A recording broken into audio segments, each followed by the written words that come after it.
my aging diaries, my solo aging diaries. Hello, Autumn Hazes, and welcome home. And I hope you're enjoying a beautiful Saturday, whatever time it is, wherever you are living in the world.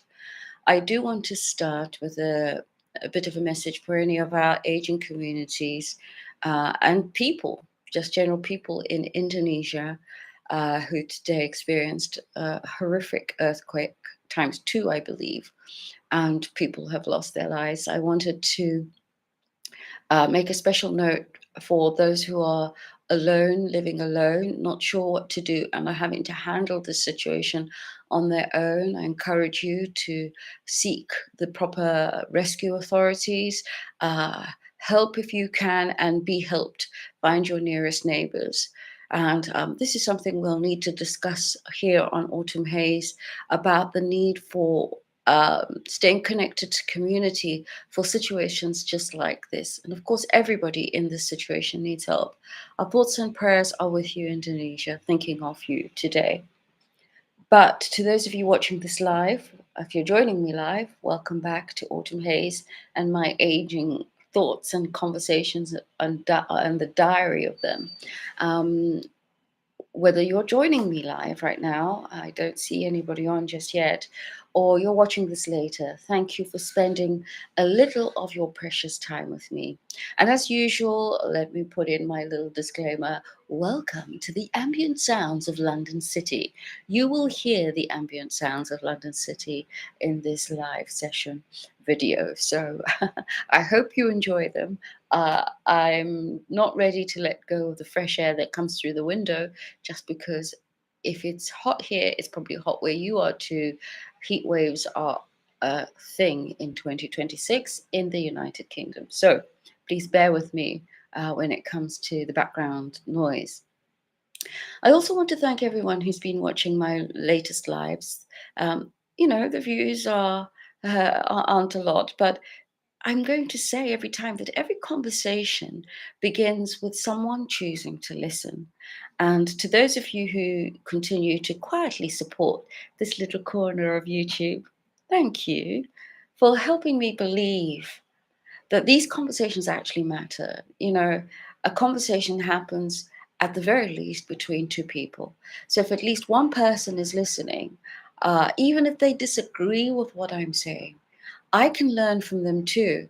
And having that conversation between us, I've put forward a topic, and you have every right and every ability to put your thoughts and share your thoughts in the comment sections underneath the videos. And this is a community. I'm hoping to build a community of solo agers primarily, but of also agers, because we're all going through similar things, just that some of us have more unique angles to our experiences because we're solo. In this video, I want to ask this question because this is what's on my mind today. Have you noticed that as we've aged, we've been downsizing? Not just our homes. Because when you think of downsizing, immediately people go to homes. No, I'm talking about not just our homes, but also in our minds and in our hearts. Because our priorities and even our dreams start to shapeshift a little bit. And maybe they seem to have gone to the back of our minds because of the current challenges we're facing. And it may feel like we've given up. But no, we haven't given up. Because what it is I'm challenging you to think about is that we finally discovered, or are discovering the older we get, what's important, what's not so important, what's of value, what's not of value. We've discovered, or we are discovering, what finally truly matters in life. The things that I used to care about, I think about to myself today. I think to myself today, why did I think this was so important? Why did I invest so much of my time, my money, my energy into this thing? It really is not that deep. And when we hear the word downsizing, of course, most of us immediately think about homes, downsizing a home. And, I don't know about the last generation, but certainly in this generation, there are less people, less aging uh, solar ages or partnered ages or whatever kind of ager you are that can have a home, can have a home as we're aging, that we own outright, that we can downsize from. Um, and it's a little bit presumptuous, we are the aging cohort that has gone through the most changes in life, that have meant we've missed the windows of opportunity for mortgages or whatever else, because not everybody had that support from the previous generation.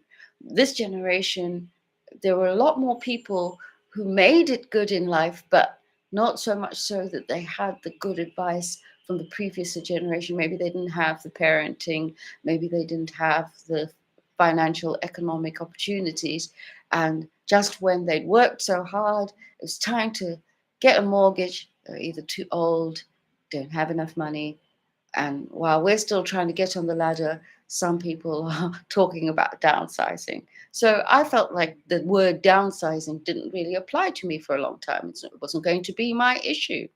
But actually, I realized that I was kind of downsizing in some other ways, in my in my hopes, my dreams, my goals, and I I saw it like downsizing, but I'd like to say that actually I think it was fine tuning, whittling away what wasn't so important and keeping together what is, and finding out what really did matter amongst the group of things I thought did matter. And so, you know, downsizing is a thing for a lot of the Asian community, like selling the family house and moving into somewhere smaller, in every way that we know it. Less cleaning, less maintenance, we all want that. Less expense, we all want that. And certainly, yes, that is one kind of downsizing. But I've been wondering whether something much quieter has been happening inside of us all along. That's kind of like a downsizing. But again, downsizing doesn't feel like the right word, because I'm not sure whether me personally, bringing my own personal experience into this conversation, I kept thinking, is it downsizing? Is it what am I trying to say here? And I think what I'm trying to say is I think I've edited it. I edited the way I've been living life. Almost like life has handed me a red pen and asked me to mark what stays, what goes. Do you know what I mean, friends? Is this something you have thought about, or you've thought about naturally? It's just been a natural pattern of thought for you. You haven't put too deep a focus on the action of what you're thinking, but that's what you've been doing, really. Because for me, I had to think about my travel. And I've been preparing to go to South Korea for a long time. I've traveled to South Korea before. If you've been on this channel, you know that it's a place that I love. But as I've been aging, I've had to be more careful with my finances, and I've had to store up my finances. I beg your pardon for that. Store up my finances for the experience that I'm going to have. And of course, that's always been the truth from even when I was younger. The difference is, I realized that when I traveled the world when I was younger, I'd book the cheapest hotel or the hostel. I'd meet perfect strangers in the street and go off to a party with them. Not quite as risky as that, but obviously with a little bit more thought to that. Kind of figure it out as I went. And I didn't too much care about comfort, as long as I was where I wanted to be, so that I could access what I wanted to see and feel and experience. I could put up with a bit of uncomfortableness. But as I'm aging, I realize that I've got to build in the comfort, that it's become more important to me because it's related to how my body is changing, for example. And yes, there was something wonderfully reckless about the freedom of traveling when I was younger. But somewhere along the way, I had to edit that dream. I had to change that dream. I had to downsize the recklessness part of it, because I had to fit it in with where I'm at today. And I had to think about what was important, what did I value, what did I need from travel today, whittling away all the things I ignored in the past, but fine tuning my needs. And I still want to travel. In fact, I probably want to travel even more in my life. But now it takes me some time to get to the point where I can travel in the way that I need and want. Now, I'm the kind of person, if you knew me in my 20s and 30s, it'd be like, Maria, an itinerary. I was one of those, let's walk and see. Let's walk and see more. Let's see what's going on. And now I need an itinerary, not because I want to control every minute. Sometimes I make a plan and I change it as I go along, but having that itinerary gives me some peace, and just knowing that I don't want to have gone back and feel like I missed something because I just didn't plan for it. I find now when I travel, I need a comfortable bed because I have lower back problems. And my back reminds me I'm not 25 anymore. I can't, sleep on a board and a bunch of springs and be just be glad. I can't do that anymore. That's just not something. If I saw that, I'd have to skip it. And I need somewhere clean because for me, sleep has become sacred. I travel for longer now. I don't do the 16-hour flight, 4-day trip, 16 hours there, 4 days, and 16 hours back. I can't do it. I have to spend some time. And I know I follow a few of you here on these channels that are doing these wonderful long trips and showing us the beauty and the wonders of where you're going. And of course, if I make it to South Korea, I will most definitely take you along with me. I know we're doing these sit down cups of tea moments and diary, revealing, but you know, I need that extra time and I need that cleanliness because where I sleep for 3 months has got to be sacred. It's got to be a place where I come to and it feels just for that time a little bit like my own home. In my own home, I try to keep it clean. So why wouldn't I want to stay somewhere clean? I don't want to be every day going, oh, what's that? Oh, I don't want to be doing that. Have you ever been to a hotel or Airbnb or somewhere and that's been your experience? It really ruins a lot of the experience if you feel that. I did have one of those experiences. I think I'm going to have to do some story time so let you know some of these things. But anyway, I also am someone who checks the planning takes longer because I check for a pharmacy, a convenience store, a public transport near me, and not because of laziness. It's from years of wisdom. I'm older. I have lots of aching bones and body issues. I need a pharmacy nearby so that when I really, really need to, I can go and seek help. Not for something that I need a hospital for, because obviously that's a different situation, but I can go and ask a professional in health, what can I take just to ease this my discomfort a little bit? A convenience store to nip down and grab that bottle of water or the bits that I need that you find in convenience stores. Public transport because I like to be able to know I can navigate myself because I'm usually traveling solo. I'm a solo ager, that I can navigate myself at any time of the day or night closest to my hotel. And so that has become important to me. These things weren't important before. So I've had to fine tune these things. And as a result, actually, my dream for travel hasn't become smaller, has it? It hasn't downsized in the way you might think about downsizing, but it's become costlier because I've downsized and I've whittled down and fine tuned what my comforts and needs are. And in that way, I feel like I'm actually being kinder to the person I've become. Because you might ask, is it really downsizing? All that you've talked about sounds like you're increasing. But you have to really play with those words in your mind and your heart. What are you increasing exactly and what are you decreasing? It's not as simple as we're going to sell our house and buy our 6-bedroom house and buy a 2-bedroom house. It's not exactly, I'm going to, you know, leave my 1-bedroom flat and live in a room or although those are very real and practical things, is it actually downsizing, you might say? Or let me put this to you. I'm so sorry about that. Is it an exchange? Perhaps we don't actually shrink our ambitions. Perhaps we exchange one version of happiness for a newer version, another version in which we've downsized and whittled down what's important, what matters to us, what we value, and eliminated all the others so that there is more juice in our joy, if that makes any sense. I don't know how else to say it. I used to collect experiences. I still do, but I collect experiences with comfort and peace, right? I mean, if this is you, let me know if this is resonating with you.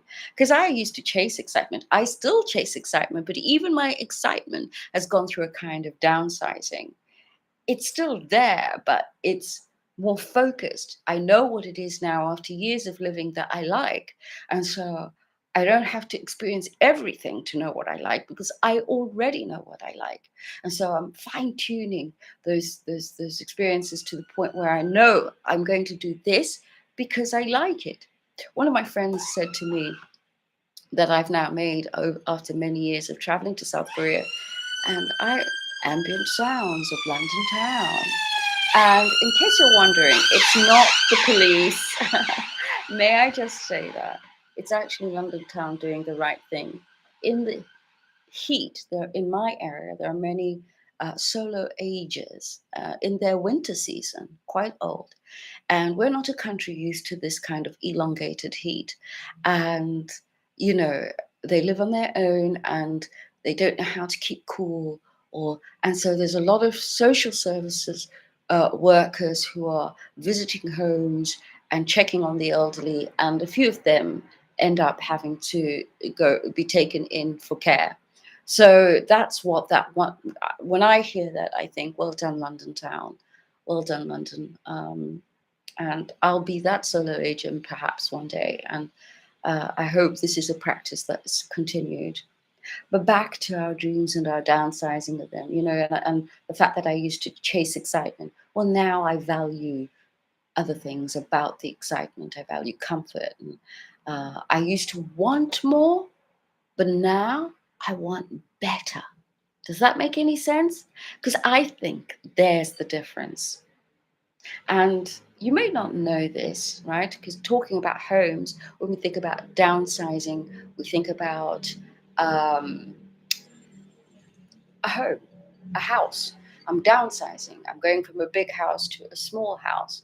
Well, I've always had a dream. I've never owned a home. I've lived in a home for a long time. I love my home, but it doesn't belong to me. And that's the absolute truth. And I've often wondered what will happen the day I have to leave this place. And obviously, I'll have to downsize because my landlord is very kind and doesn't make it unaffordable for me. But at some point, all this is going to change. And so I started having a little dream, and my dream was to own a homestead. And you think to myself, you may think, what is she talking about?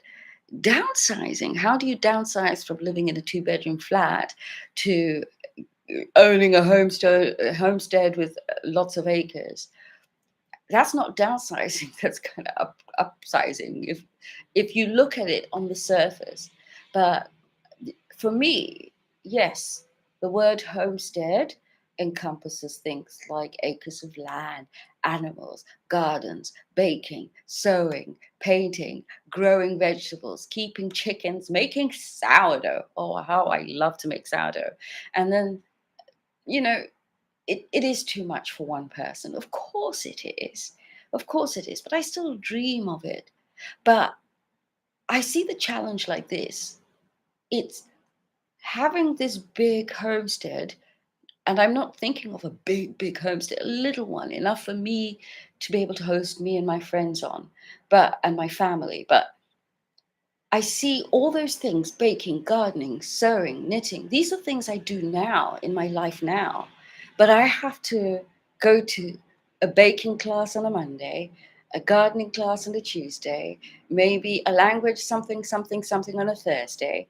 For me, the homestead is the one home for the many things that I like to do. And they have a purpose because they are enhancing my home. They're not just something I'm learning or I'm doing with other people who enjoy the same craft. They're something I'm doing for my home. And so I see that as downsizing all those hobbies into one home on on the homestead, as hard as that would be, maybe. And of course, I'm knowing that I'm aging, I would be looking for a more sustainable way of running such a homestead with other people. I opened this live session talking about how, sad I was to hear about what's happening in Indonesia right now as we speak. And I immediately went, I don't know why, I've never done this before, immediately went to think about the people who live on their own in the middle of this natural disaster, and thinking who looks out for them in these moments. But of course, what's happening to them is happening even to the Asia people. The fear is the same, but it just went to me, and I thought, well, I need to build something sustainable. For a while, I was following a lady who had moved to Bulgaria and was wanting to start a women's commune. I wasn't sure how I feel about that. I'm someone who's used to living on my own, and so I was curiously watching her channel, really hungry to see for information to see if it worked. I've seen other channels where it's been generational, multi-aged. It works for a little bit, but there's always some sort of conflict, and I don't want problems. I want peace. Okay. So I wasn't sure if it was for me, but unfortunately, that lady, I think she's on another social media platform. I think her name was Silka Harvey, and she disappeared from YouTube, and that was a shame to me. I enjoyed her content anyway, but I never did find out whether this commune worked, or I'm not sure what happened. But someone's told me she's on another platform, but I consume a lot on YouTube, so that's where I'm at. Anyway, I see one place like my homestead as putting all the things that bring me joy, living together there. One location, one rhythm, one life. And that's my version of downsizing. It sounds crazy because it's a lot, but uh, it's not just one big dream in which, uh, it's a big dream, but it's downsized everything else onto this one big dream. So instead of driving to 10 different clubs, classes, and activities, I bring all my joys home to roost on my homestead. Can I say something to my fellow solo agers, particularly? Because sometimes it feels as though dreaming is all we have.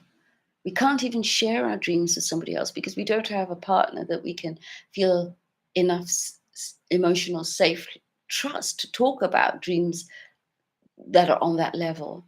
And then again, you've got the labor market that has become uncertain. Money is really tight for the solo ager. It is for all ages, by the way. But when you're on your own, it's just a little bit more frightening. And at the same time, our bodies are changing, our friendships are drifting, children aren't at home or never existed. Partners also may no longer be with us or never existed. There are so many different kinds of solo ages. And it's tempting to think that dreaming is childish. I strongly disagree. Dreams are not denial, they're direction. And that planning isn't pretending, it's preparing. I think there's some sort of quote that talks about be ready for when to, prepare and plan so that you're ready when you meet opportunity. When opportunity comes along, you're going to be ready for that. And you might think, well, I don't know if I'll ever get the opportunity. Well, unfortunately, we don't get a forewarning. We just have to plan and prepare. And if you have that hope, and if you have that goal, and you have that dream, get yourself a notebook. I've got quite a few now. And write your dream, plan it as if it's going to happen, as if you have all that you need to make it come true. And you know I do, I know, I even have a name for my little homestead. It's Maison du Coeur, home of the heart. and I'm Madame du Coeur. But, it never looks exactly as I imagine it. I always change it a little bit depending on the influences or the things that I learn here on YouTube from some of you, or from, my own desires. I plan for that kind of life, and I make decisions in my life that will take me closer and closer to that dream. It changes even how I spend my money, what I earn, who I become. So dream away. Get yourself a notebook and a pen and start to think, what do I want? What do I need to downsize in order to get to the core of what I value, right? Or the kind of life I think I want to live, and value what is of value to me. And I'd like to ask you something else. What does downsizing mean to you specifically? I've talked about mine. And has your definition changed as you've listened to this, or as you've been aging? Maybe without listening to this, you may not realize that you were downsizing because you were thinking of it as being just something to do with houses. Because I hope it isn't that your dreams became smaller. I hope that you've just become wiser. And, you know, it can happen. Dreams do come true. Got to keep saying that to ourselves, even when you're aging, even when you're a solo ager. You just need to whittle away the things that don't matter, the things that don't and start to discover what really matters to you, and find joy and comfort and peace in those things, you know? And I'd love to know, on a personal note, are you a solo ager with homestead dreams too? Have you already started? I mean, I don't know when I'll start because, girl, today's problems are still hanging on my coattails. But have you started? Because if you have, help us catch the vision. Please share your journey in the comment section below or wherever. And those of us who are still dreaming would love to borrow a little of that vision. You know. So, autumn hazes, that's the end of my live now. Perhaps the season of life isn't about losing things. Perhaps it's about discovering which things were worth keeping all along. If this conversation has resonated with you, I'd love for you to subscribe to Autumn Haze and join my little community. I used to be a little bit irregular with my videos because I tell you what, the pain of doing video editing, as much as I'd love to make it entertaining for you with all the bells and whistles of making it look amazing, I thought if I wanted to keep bringing what's important to this channel, I was going to have to do it this way through a live and just sort of turn on the camera and say hello and talk about what we're all going through, and not only talk with you about what I'm going through, or as a solo ager myself, but also hear from you and learn from you also, so we can have that little community. And I come here live. It seems easier for me, so I know I'm going to be more regular. I'm faceless, and I know that's annoying. I know you want to see my face. I always have my comfort tea or comfort coffee in my hand and my heart open. So come join me. Catch me live whenever you can, or watch later. And leave a comment below, because some of the most beautiful conversations, I think, happen long after a video has been watched or the live has ended. I know I do it. Sometimes I listen to the video while I'm reading through the comments. Who doesn't read through? Oh, that's a video. That's a video topic for another time. But yeah, let's have that conversation. Let's continue it in the comment section below. Until next time, my beautiful autumn hazes, enjoy your autumn season of life today. And yeah, until next time, bye.